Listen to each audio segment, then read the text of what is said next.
Communicating when you're the leader is hard because you're not always the final decision maker. I had a client this week who leads a significant number of leaders who have big remits in their own right.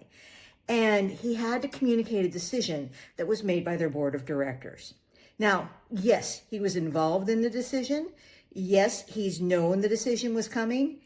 And he's not 100% sure that he's on board yet, but he has to carry the message for the organization.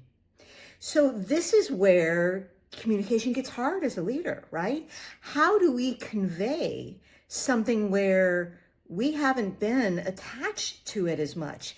How do we get ourselves to the place of belief so that our communication can be believable, actionable, and when we know that things might change?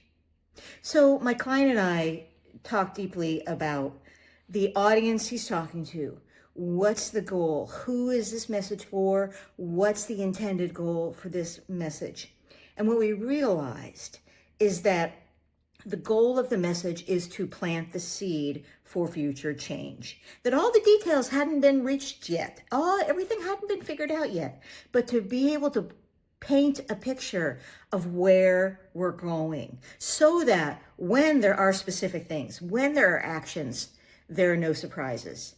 It wasn't the last part of this conversation. It wasn't decision and then done. It was actually the first part. And he'd been thinking about it all wrong.